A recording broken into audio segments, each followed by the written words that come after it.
గత 37 సంవత్సరాలుగా విజయవంతంగా నిర్వహిస్తున్న Sai Ushodaya public school principal Tummala Ratna ఆవిడ సాధించిన అద్భుత విజయాలు, నూతన విద్యా విధానంపై తీసుకుంటున్న చర్యలు ఆవిడ మాటల్లో. అందరికీ నమస్కారం.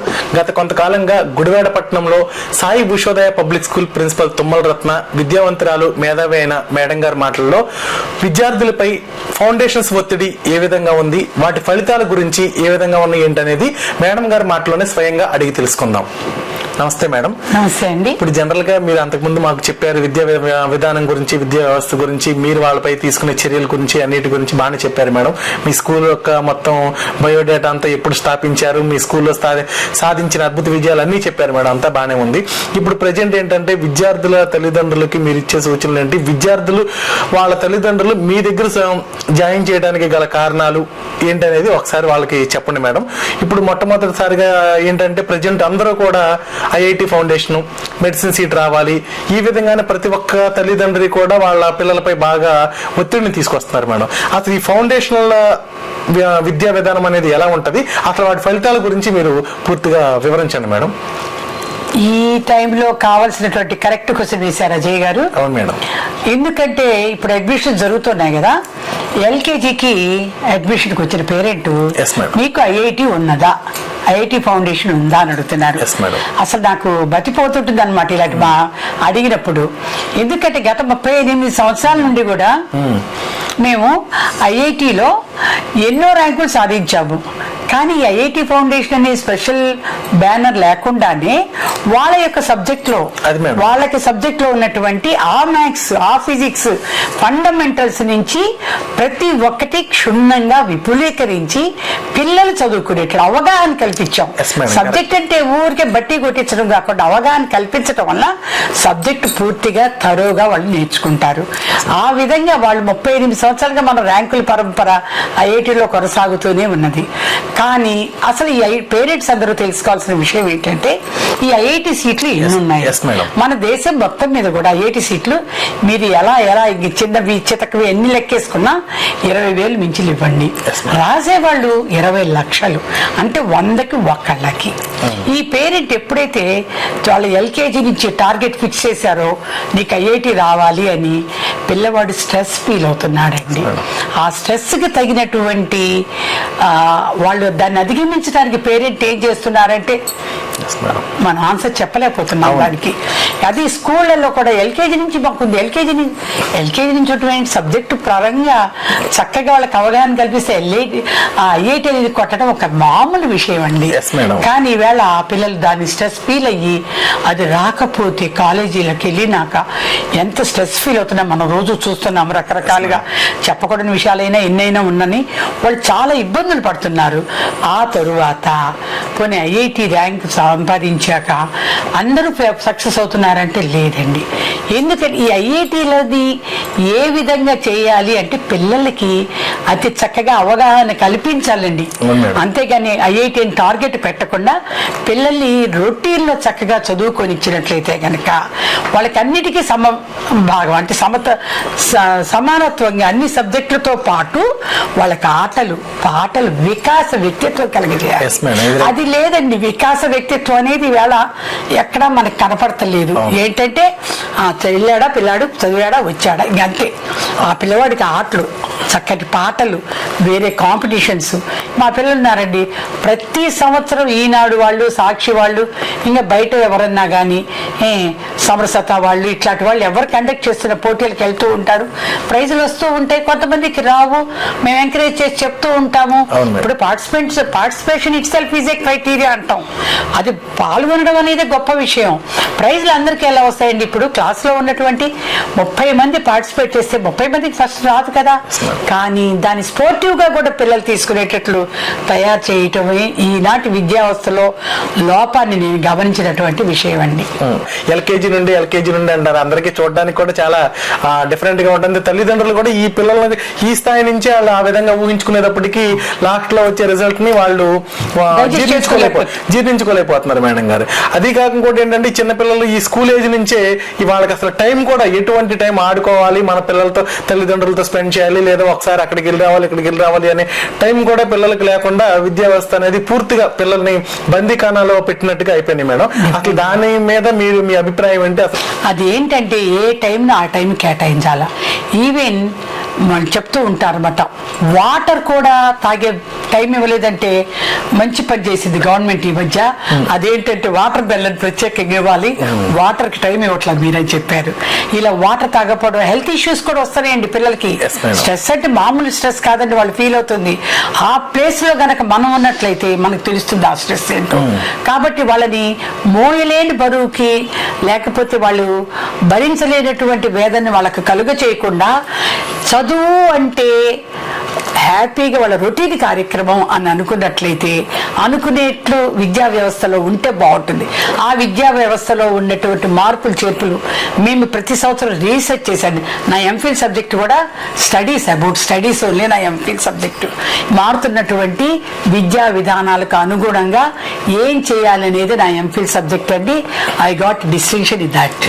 సో అందువల్ల పిల్లలకి ఆ పాయింట్ ఎప్పుడు అండి, నేను స్కూల్ స్టార్ట్ చేశానండి ఎంఫిల్. ఎందుకంటే ఆ జరుగుతున్నటువంటి మార్పులు, పెను మార్పులు మంచి మార్పులు కాదండి. దానివల్ల నేను గమనించి ప్రత్యేకంగా తరువుగా రీసెర్చ్ చేసి ఆ విషయంలో ఎంఫిల్కి వెళ్ళి నేను రీసెర్చ్ చేసి సంపాదించినటువంటి విషయం ఏంటంటే, పిల్లలకి ఎట్టి ఒత్తిడి లేకుండా వాళ్ళని చక్కగా మన విషయంలో ఎలా చేయొచ్చు, ఎలా చదవచ్చు, ఎంత ఈజీ చేసుకోవచ్చు సబ్జెక్టు. నా దగ్గర స్పెషాలిటీ ఏంటంటేనండి, జీరో ఎంట్రన్స్లో హడావిడి ఎంట్రన్స్లో ఏమి ఉండవండి. నేను వస్తే అడిగే ఒకే బోర్డు. ఈవేళ ఏ పేరెంట్ అయినా ఇవి చూస్తున్నటువంటి వాళ్ళు, వింటున్నటువంటి వాళ్ళు, నా దగ్గర చదివించిన వాళ్ళకి తెలుసండి. నేను మూడే విషయాలు అడుగుతా. వాళ్ళ ఇంటిల 10 పేర్లు, నలుగురు ఉంటారు, అబ్బా నాన్న అన్న చెల్లి, నలుగురు పేర్లు 3 భాషల్లో రాయమంటానండి. చాలు, నాకు 3 లాంగ్వేజెస్లో వాళ్ళకు ఉన్నటువంటి జ్ఞానం నాకు తెలిసిపోతుంది. అదేవిధంగా జనరల్ నాలెడ్జ్లో వచ్చేసరికి మన దేశం పేరేంటి, మనకి ఇప్పుడు ప్రైమ్ మినిస్టర్ ఎవరు, ఈ టైప్ ఆఫ్ మన క్యాపిటల్ ఏంటి, ఇలాంటి అతి చిన్నవి అడుగుతారు ఎంట్రన్స్లో. వాళ్ళు 10th క్లాస్కి వచ్చి నేను అడిగేది ఇలాంటివేనండి. 10th క్లాస్కి వచ్చి ఈవేళ ABCDలు కూడా సరిగ్గా రాయలేనటువంటి పిల్లలు వస్తున్నారు అంటే రీజన్ ఏంటి అంటే, వాళ్ళు ఒత్తిడిని అదిగి రాగానే ఎంట్రన్స్ అంటే రేటు ఎగ్జామ్ అనుకుంటున్నారు పిల్లలు. వచ్చేసి కంగారు పడిపోయి వాళ్ళకి ఉన్న సబ్జెక్ట్ కూడా నిజానికి మా ఎంట్రన్స్లో రాయలేకపోతున్నారండి. అప్పుడు నేను అందుకే అంటానండి, అమ్మ కంగారేం లేదు, వాళ్ళకి ఏమొచ్చి వాళ్ళకి పేరు రాయకపోయినా పర్వాలా. నేను 10th క్లాస్ చివరి నాటికి నేను పీరియడ్ వైజ్ అండి, ఒక్కసారి చేయడానికి మంత్రదండం మన చేతిలో ఏముండదు, ఎవరి చేతుల్లోనూ. నేను చెప్తాను, దసరా నాటికి 30% హీ విల్ అచీవ్, సంక్రాంతి నాటికి 35 హీ విల్ అచీవ్, యాన్యువల్ టైంకి హీ విల్ అచీవ్ 60% అంటారండి జీరోతో వచ్చిన వాళ్ళకి. భవిష్యత్తులో వీళ్ళు ఏ విధంగా సెటిల్ అవ్వాలి, ఏ ఉద్యోగాలు మంచి, ఏ ఫీల్డ్ బాగుంటాయి అనేది వాటి గురించి అవగాహన కల్పిస్తారా, లేదా మీరు కూడా అందరికి లాగానే మెడిసిన్ ఐఐటి అని చెప్పి మీరు దాన్ని కూడా చెప్తానే ఉంటారు, రిపీట్ చేస్తూనే ఉంటారు మేడం? ఇప్పుడు బాగా చిన్నప్పుడు అండి వీళ్ళందరూ వచ్చినప్పుడు డిగ్రీలు, స్కూల్ టీచర్స్ ఇలాంటివి. తర్వాత కొంతకాలం పోయాక సాఫ్ట్వేర్ జాబ్స్ వచ్చినాయి. ఇప్పుడు ఏఐ అంటున్నారు.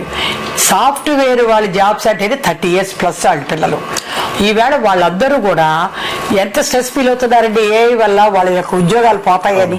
అవును మేడం. అది కాకుండా ఏది వచ్చినా మేము నిలబడగలం, మేము చేయగలం అనే కాన్ఫిడెన్స్ ని పిల్లల్లో నింపాలండి విద్యా సంస్థ. అది పేరెంట్ కూడా ఏం తెలుసుకోవాలంటే, ఏది వచ్చినా మనం బతికేస్తాం అబ్బాయి అనేటట్లుగా ఉండాలి. కానీ నువ్వు ఇది చేయకపోతే లైఫ్ లేదు మనకి అనే విధంగా కనుక పిల్లల్ని ఇబ్బంది పెడితే వాళ్ళు స్ట్రెస్ నుంచి బయటికి రాలేరండి. దయచేసి అర్థం చేసుకోండి. అదే నా యొక్క సజెషన్ వాళ్ళకి కూడాను. ఇప్పుడు మీరు జనరల్ గా ఇదివరకు చెప్పారు మేడం, మీ సక్సెస్ రేట్ గురించి, స్కూల్లో వచ్చిన అద్భుత విజయాల గురించి చెప్పారు మేడం. వాళ్ళు అసలు చదువుకోవడానికి అనువైన ఆహ్లాదకరమైన ప్రశాంతమైన వాతావరణాన్ని మీ సాయి ఉషోదయ పబ్లిక్ స్కూల్లో వాళ్ళకి ఏ విధంగా కల్పిస్తారు, అది తల్లిదండ్రులకు ఏ విధంగా తెలియజేస్తారు? అది బాగుందండి. మేము ఎప్పుడు పేరెంట్స్ మీటింగ్స్ పెడుతూ ఉంటామండి. వాళ్ళకి మీ అబ్బాయికి ఎన్ని మార్క్స్ వచ్చినాయి లాస్ట్ టైం, అందులో దాపరికి ఏముందండి, ఆన్సర్ షీట్ చూపించేస్తాము. ఆన్సర్ షీట్ వాళ్ళ పిల్లలు రాసింది వాళ్ళకి ఇచ్చేస్తాము, వాళ్ళు చూసుకుంటారు.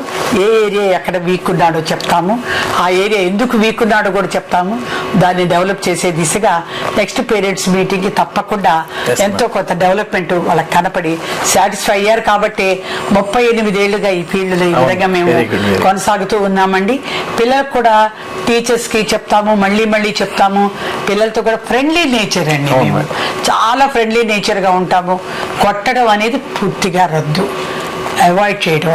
వాళ్ళు ఏదైనా పిల్లలన్నీ మాట్లాడుతుంటారు, బ్యాక్గ్రౌండ్ ఆఫ్ ద ఫ్యామిలీ, ఇంటి దగ్గర ఉండేటువంటి ఆ సొసైటీ వాళ్ళు ఉండేదాన్ని బట్టి వస్తారు. ఇక్కడ ఏదైనా 1-2 మాటలు మాట్లాడితే కూడా చెప్తాం, ఏ మాట ఎందుకు మాట్లాడకూడదు, ఏ మాట మన వాల్యూ పెంచుతుంది. ఇలాంటి మాటలు కూడా పిల్లలకి ప్రతిరోజు అసెంబ్లీలో జనరలైజ్ చేసి చెప్తూ ఉంటాడు. ఒకళ్ళని మళ్ళీ పిలిచి చెబితే అది ఆఫీస్లో వాళ్ళకి నాకు మధ్యలో మాత్రమే జరుగుతుంది. నలుగురిలో ఎప్పుడు కూడా పిల్లల్ని మనం హ్యూమిలియేట్ అంటే అవహేళన చేయకూడదు. వాళ్ళ బాడీ షేమింగే కానీ, వాళ్ళ మార్క్సే కానీ. కొంతమంది చెప్తుంటారు, నేను కూడా చూస్తూ ఉంటారు ఈ ఫోన్స్లో వాటి మీమ్స్లో, ఏరా దేనికి పనికిరావు నువ్వు, రేపు మీ నాన్న పలానా నువ్వు కూడా అదే చేసుకో అంటుంటారు. చాలా తప్పండి. ఇప్పుడు మనం ఎన్నో చూస్తున్నాం ఈ మధ్య, ఎంత డెవలప్మెంట్ అండి. ఒక రిక్షా అతని కూతురు కలెక్టర్ అయిందండి. కేరళలో ఒక బ్లైండ్ లేడీ కలెక్టర్గా అద్భుతంగా సాధిస్తుంది విజయాలు. అందుకని మనం అసలు ఎవరిని తక్కువ చేయడానికి లేదండి. వాళ్ళకి ఇంట్రెస్ట్ కలగజేయటం మాత్రం మేము కూడా చేయాల్సిన విషయం. మేము ఆ ఇంట్రెస్ట్ కలగజేయటం అనే దాంట్లో ఎలా అంటే వాళ్ళకి ఈజీ చేయాలి, సబ్జెక్ట్ ని ఈజీ చేస్తే కనుక ముందు అది మనం ఆ పెయిన్ అనుభవించాలండి. ఆ పెయిన్ మనం అనుభవించకపోతే మనకు తెలియదు. అది వాడి దిశగా మనం అంటారు కదా పెద్దోళ్ళు, వాళ్ళ చెప్పుల్లో కాళ్ళు పెట్టి మనం చూడండి, నడిస్తే తెలుస్తుంది ఆ పెయిన్ అని. ఆ విధంగా మనం తప్పనిసరిగా వాళ్ళ యొక్క స్టాండర్డ్స్ దిగిపోయి స్టాండర్డ్స్కి మనం టీచ్ చేస్తే కదా తప్పకుండా వాళ్ళు విజయాన్ని సాధిస్తారండి. అందుకు ఉదాహరణ బోల్డ్ మంది స్టూడెంట్స్ అండి నాకు దగ్గరికి మామూలుగా చాలా పూర్ ఫ్యామిలీస్ నుంచి వచ్చిన, మిడిల్ క్లాస్ నుంచి వచ్చిన, చదువులో వాళ్ళు 0తో వచ్చిన, 25%తో వచ్చిన, ఈవేళ 100%తో 95%తో చక్కటి విజయాలు సాధించారు. కాబట్టి ఆ కాన్ఫిడెన్స్ పెంచడం అనేది చాలా ముఖ్యమైన విషయం అని నేనైతే అబ్జర్వ్ చేసిన విషయం. Wherever you are, you have to create that position, that first అంటే మార్క్స్ అని కాదండి, నిన్ను అందరు అబ్జర్వ్ చేసి వాడురా అనేట్లు ఉండాలి అంటాను నేను. దానికి ఇప్పుడు 12 ఏళ్ల తర్వాత వచ్చినప్పుడు అసలు ఏ ఫీల్డ్ బాగుంటుందో అప్పటికేంటో డెవలప్మెంట్ తెలియదు మనకి. ఇప్పుడు ఐఐటి అని, ఆ తర్వాత ఐఐటికి ఆ క్రేజ్ పోయినాకో లేకపోతే వచ్చాక ఇప్పుడు ఈవేళ పరిస్థితి ఏంటో తెలవట్లా మనకి. అలా అన్నీ అలా కాకుండా వాళ్ళెవరు ఏం చదువుతుంటే జరుగుతున్నటువంటి పరిణామాలకు అనుగుణంగా, విద్యా వ్యవస్థలో వస్తున్న మార్పులకు అనుగుణంగా ఆ సబ్జెక్టులలో దాన్ని డెవలప్ చేసుకుంటూ పోతే తప్పకుండా వాళ్ళు ఏ సబ్జెక్ట్ వచ్చినా కంగారు పడరండి. ఇక అలాగే టాప్ మోస్ట్ పొజిషన్ లో ఏ సబ్జెక్ట్ ఉన్నా కూడా వాళ్ళకి భయం ఉండదు, ఐ క్యాన్ అనుకుంటారు. అంటే విద్యార్థుల చేత మీరు గోల్స్ అనేది మీరు వాళ్ళతోనే డిసైడ్ చేపిస్తారు. పేరెంట్స్ చెప్పేదానికి కూడా మీరు మామూలుగా వాళ్ళకి గైడ్ లైన్స్ ఇచ్చి వాళ్ళకి కూడా కౌన్సిలింగ్ ఇచ్చి మీరు అప్పుడే చెప్పొద్దని చెప్తాను. కరెక్ట్ అండి, అది కరెక్ట్.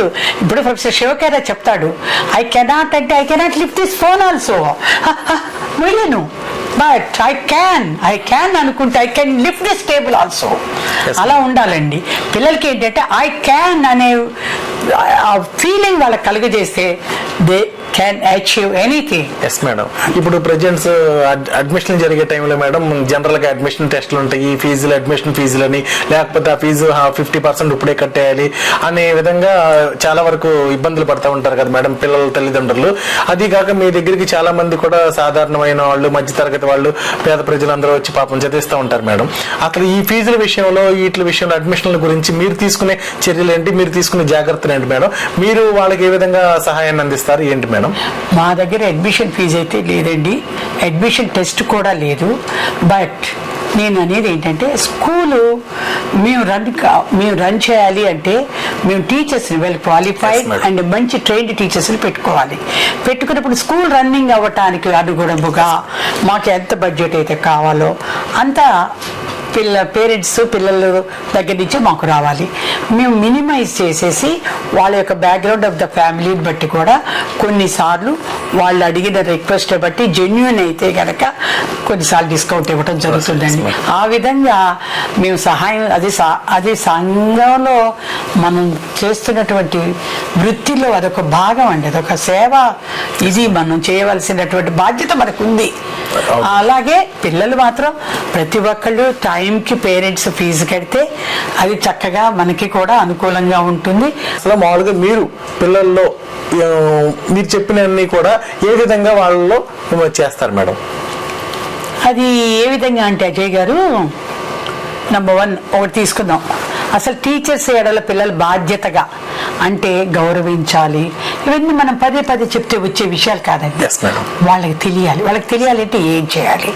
మేము మా స్కూల్లో అప్పుడప్పుడు మంత్లీ వన్స్ 10th వాళ్ళని 9th వాళ్ళకి 8th వాళ్ళకి టీచింగ్ పంపిస్తుంటాం, 9th వాళ్ళని 7th వాళ్ళకి పంపిస్తుంటాం. ఈ విధంగా ప్రతి ఒక్కళ్ళని ఒక క్లాస్ వాళ్ళకంటే కొంచెం చిన్న క్లాస్ వాళ్ళకి పంపిస్తాం. దానివల్ల నేను చాలాసార్లు నవ్వుకుంటూ ఉంటా, లేదండి ఆశ్చర్యపోతూ ఉంటా. ఎందుకంటే వాళ్ళు వచ్చి నెమ్మదిగా, మేడం అస్సలు 8th లో ఫలానా వాడు వెళ్ళలేదు మేడం అంటుంటారు. అరే నువ్వు క్లాస్లో రోజు 100% వింటున్నా అంటే they will come to the problems అండి. Practical problem. ఒక టీచర్గా ఉన్నప్పుడు క్లాస్ అందరూ అంత అల్లరి వాడు వెళ్తాడండి క్లాస్కి. యాక్చువల్గా ఆ టీచ్ చేయడానికి వెళ్ళినప్పుడు అంత అల్లరి చేసేవాడు కూడా వాడి క్లాస్కి వెళ్ళినటువంటి ఆ పిల్లలు చాలా డిసిప్లిన్డ్గా ఉండాలని, తను చెప్పే ప్రతి లెసన్ వినాలని, ప్రతి వర్డ్ వినాలని, మళ్ళీ తను ప్రశ్న వెయ్యగానే వెంటనే జవాబు చెప్పాలని ఎక్స్పెక్ట్ చేస్తాడు. మరి అది నీలో కొరవడిందని ఆ క్లాస్కి వెళ్ళొచ్చాక అతనికి తెలుస్తుందండి. ఓ నేను ఇలా క్లాస్లో బిహేవ్ చేశాను అనే భావం వాడికి తెలుస్తుంది.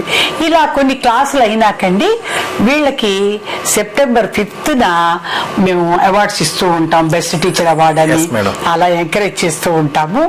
బట్ ఒక్క ఫస్ట్ అవార్డే కాకుండా నెక్స్ట్ వాళ్ళు కూడా బాగా చేశారు, నెక్స్ట్ మంత్లో యూ మే గెట్ ఇట్ అని ఎంకరేజ్ చేస్తూ ఉంటాము. అప్పుడు వాళ్ళు వచ్చి చెప్పే విషయాలు వీళ్ళు కూడా టీచర్స్ అయితే ఒకటండి.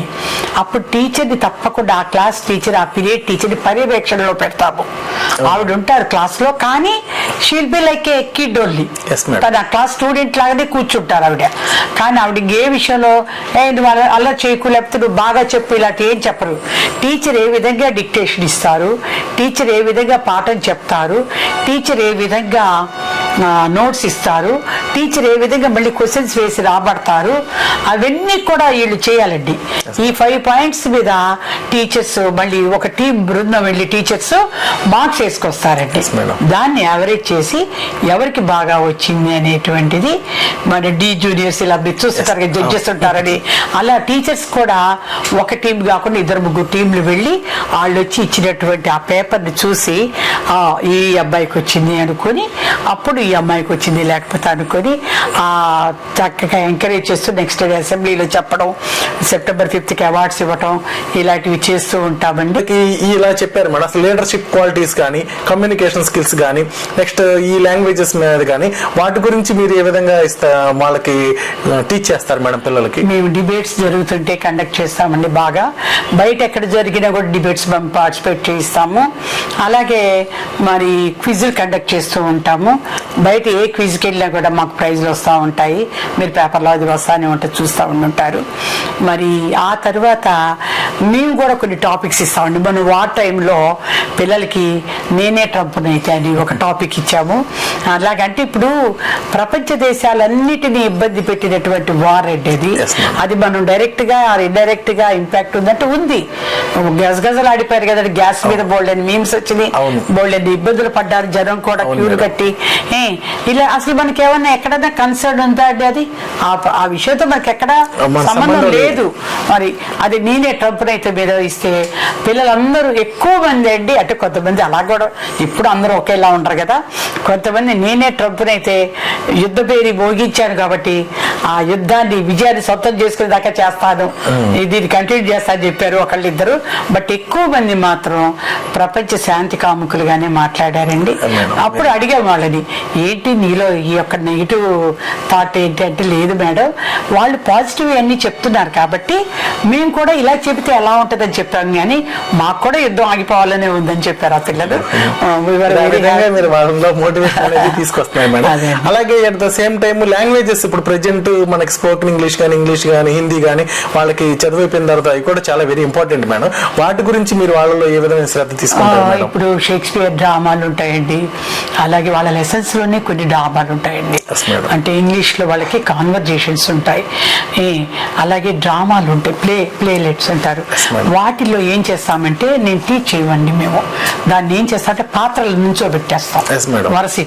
వరసెట్టి నుంచో పెట్టి దాంట్లో 8 పాత్రలు 7 పాత్రలు ఉన్నాయనుకోండి, రోల్స్ రాదర్ నుంచోబెట్టి ఒక్కొక్కళ్ళు వాళ్ళ పాత్ర ఆ ప్లేస్ వచ్చినప్పుడు వాళ్ళు నుంచొని అదే యాక్సెంట్ లో వాళ్ళు ఆ పాత్ర అనుకుని భావించి చెప్పాలండి. దానివల్ల ఏమవుతుందంటే ఎప్పుడు కూడా వాళ్ళ యొక్క fluency of the English accent పెరుగుతుంది. ఆ విధంగా చేస్తూ ఉంటాము. అలాగే ఇంగ్లీష్లో హౌ ఓల్డ్ ఆర్ యూ అలాంటి ఎల్కేజీ యూకేజీలో బాగా రిసీవ్ చేసుకుంటారండి. వాళ్ళు ఎల్కేజీ యూకేజీ వాళ్ళు రిసీవ్ చేసుకునేటప్పుడు ఎలా ఉంటుందంటే, హౌ ఓల్డ్ ఆర్ యూ అంటే ఐఎమ్ 5 years old అంటే, మేడం ఐఎమ్ 4 years old నేను వచ్చి చెప్పేస్తాను అంటే వాళ్ళకి అర్థమైందనే కదండి ఏజ్. అంత చక్కగా పిల్లలు రెస్పాండ్ అవుతూ ఉంటారండి.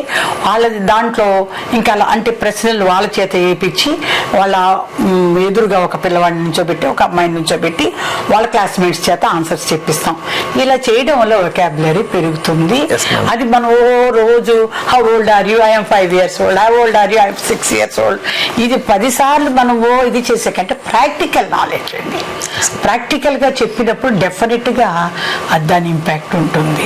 మొత్తానికి మీరు మా విద్యా సంస్థలో సాయి ఉషోదయ పబ్లిక్ స్కూల్లో పిల్లవాడిని చిన్నప్పటి నుండి 10th క్లాస్ మా దగ్గర కంప్లీట్ అయ్యేంత వరకు ప్రతి అణువును కూడా క్షుణ్ణంగా పరిశీలించి వాళ్ళ స్థాయిని బట్టి విద్యా విధానాన్ని వాళ్ళకి విద్య నేర్పించి విద్యతో పాటుగా జీవితంలో ఎలా నిలవాలి, జీవితంలో మనం ఎలా నిలబడాలి, మనకి ఏమేమి ఉపయోగపడతాయి, ఈ విద్య కాకుండా మనకి ఇంకా ఏమేమి కావాలి మన అవసరానికి మన జీవితానికి అనే విధానాన్ని కూడా పిల్లలకి చిన్నప్పటి నుండే నేర్పించి తల్లిదండ్రులకు ఒక భరోసా నేర్పిస్తున్నారు మేడం. మొత్తానికి అందరూ సంతోషపడాల్సిన విషయం మేడం. అంతేకాదండి, మేము ఆడియో వీడియో విధానం ఈ రోజు కాదండి, ఆల్మోస్ట్ ఇప్పుడు చెప్తున్నారు కెమెరాలు క్లాసుల్లో లేకపోతే ఇవి మైకులు అవన్నీ మాకు 30 years బ్యాకే ఉన్నాయండి. 2026లో మీ దగ్గర చేరిన విద్యార్థి 2040-45 సంవత్సరాల నాటికి సమాజంలోకి ఎంటర్ అయ్యి ఒక ఉద్యోగం చేయటమో లేకపోతే ఒక విద్యావేత్తగానో లేకపోతే ఏదో ఒక కార్యక్రమాల్లో నిలదొక్కుంటారు మేడం. దాన్ని అప్పుడు మీరు అతను ఏ విధంగా ఉంటాడు, దాన్ని మరి ఈ స్థాయి నుంచి మీరు ఏ విధంగా దాన్ని విజువలైజ్ చేయగలుగుతారు? పిల్లల్లో క్రియేటివ్నెస్ అండి, క్రియేటివ్ థింకింగ్ కలిగ చేయాలి మనం, ఇన్నోవేటివ్ గా ఆలోచించండి వాళ్ళ. అందుకే అంటే వినే వాళ్ళకి ఇప్పుడు వినే వాళ్ళకి అలా అనిపించవచ్చు, కానీ కొనాలి తర్వాత అది మంచి క్వశ్చన్ అవుతుంది. ఇప్పుడు మా చిన్నప్పుడు చందమామ రావే జాబిలి రావే అని చెప్పారు.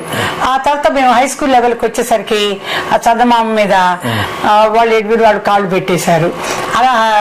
అలాగే ఇప్పుడు వచ్చేసరికి మరి ఆ చందమామ మీద వెళ్ళి ఇల్లు కట్టుకుంటారా, ఇదిగో ఇంత డబ్బు కట్టమని అడుగుతున్నారు. ఆ టైప్ లో నడుస్తా ఉంది. అలాగే పిల్లల్లో క్రియేటివ్నెస్ అండ్ ఇన్నోవేటివ్ థింకింగ్ అని ఒకసారి ఒక ప్రశ్న వేసాం క్లాసుల్లో.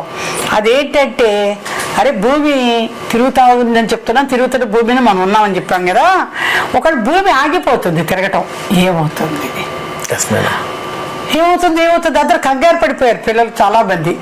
ఒక 7-8 మంది మాత్రం ఏమీ అవ్వదు, పడిపోతే లేస్తాము లేకపోతే ఇంకోటి అవుతుంది, రకరకాల ఆన్సర్లు చెప్పారు. మనకి చంద్రుడు దూరంగా ఉన్నాడా సూర్యుడు దూరంగా ఉన్నాడా అని ఒక ప్రశ్న వాళ్ళ మీద.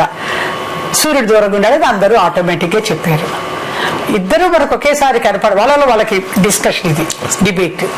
ఇద్దరు ఒకేలా కనపడతారు కదా మనకు ఆకాశంలో, అలా ఎలా అని అడిగారు వాళ్ళు. అడిగినప్పుడు వాళ్ళు చెప్పినటువంటి ఆన్సర్స్, అరే సూర్యుడు చంద్రుడు అంత దగ్గరుంటే మనం మాడిపోతావురా అని ఒకడు, చంద్రుడు కాబట్టి చల్లగా ఉంటాడు కాబట్టి దగ్గరకు వచ్చాడు ఒకళ్ళు, ఇలా రకరకాల. వాళ్ళ వయసు ఎంత అండి, 10 years లోపు వాళ్ళు ఈ విధంగా వాళ్ళంతటా వాళ్ళు ఆన్సర్స్ చెప్పడం అనేది నేను చాలా ఆశ్చర్యానికి గురయ్యానండి. ఇప్పుడు మనం అలా ఆలోచిస్తూ ఉంటే ఇన్నోవేటివ్గా వాళ్ళు ఆలోచించాలి, క్రియేటివ్ థింకింగ్ ఆలోచించాలంటే ఇప్పుడు ఎంతో మంది ఐఐటియన్స్ 50s నుంచి 1950s నుంచి ఎంతో మంది ఐఐటియన్స్ వచ్చారు, ఎంతో మంది భారతదేశం నలుమూల దేశ విదేశాల్లో ఉన్నారు. మరి ఒక సుందర్ పిచాయ్ మాత్రమే అంత CEO గూగుల్కి ఎలా అయ్యాడంటే ఎంతో క్రియేటివ్ థింకింగ్, అతని ఇంటర్వ్యూ చూస్తే అర్థమవుతుంది. అతను చిన్నప్పటి నుంచి కూడా ఎంత ఇన్నోవేటివ్గా ఆలోచించాడు, ఎంత బ్యాక్గ్రౌండ్ నుంచి వచ్చినా కూడా ఎంత కష్టపడి అతని పందాలు అతనే ఏ విధంగా స్ట్రీట్ స్మార్ట్ అంటారు అటు చిల్డ్రన్ని, ఆ విధంగా ఆలోచించాడు అనేది చాలా గొప్ప విషయం. అలాంటి వాళ్ళ జీవిత చరిత్ర గురించి మనం పిల్లలకి చెప్తూ ఉంటామని మేము క్లాసులో ఎవరెవరు గొప్పగా అయ్యారు, ఎందుకు అయ్యారు వాళ్ళు. మనం ఏదో అనుకుంటారేమో మీరు మనం అంబానీ కొడుకులు కాలేదు, అందుకు కాలేదు, ఇందుకు బాగా గొప్పవాళ్ళు అయ్యేట్టు ఇంకా బాగా చదివించారు ఇట్లా అనుకుంటారు. కాదు, ఇలాంటి వాళ్ళ బ్యాక్గ్రౌండ్ నుంచి వచ్చి ఎంత గొప్పవాడయ్యాడో చూడండి. అలాంటి వాళ్ళు చాలా మంది ఉంటూ ఉంటారు.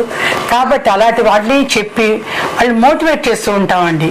ఏంటి money is nothing but knowledge is eternal. అసలు మనం ఇక దానికి అంతం లేదు. అది ఎక్కడైనా సరే మనల్ని మన స్టేటస్ నిల్చోబెడుతుందని పిల్లల్లో ఎప్పుడు కూడా జ్ఞానానికి కొన్ని విలువని తెలియజేస్తూ ఉంటామండి మేమందరం కూడా. అదేంటి అజయ్ గారు, అందువల్లనే నేను అనుకుంటాను నా పిల్లలు ఇంత చక్కటి కాన్ఫిడెన్స్, సెల్ఫ్ కాన్ఫిడెన్స్, మరి పాజిటివ్ థింకింగ్ ఉందని నేను అనుకుంటున్నాను. అదే మేడం, మీరు చెప్పిన విషయాల్లో కూడా విద్యార్థులు చాలా పర్ఫెక్ట్నెస్ వచ్చింది. దానికి ఇప్పుడే కాదు ఎప్పటికైనా సరే మనం నిలబడగలం అన్న కాన్ఫిడెన్స్ అనేది వాళ్ళలో చిన్నప్పటి నుంచే బిల్డప్ అవుతుంది మేడం. అవునండి.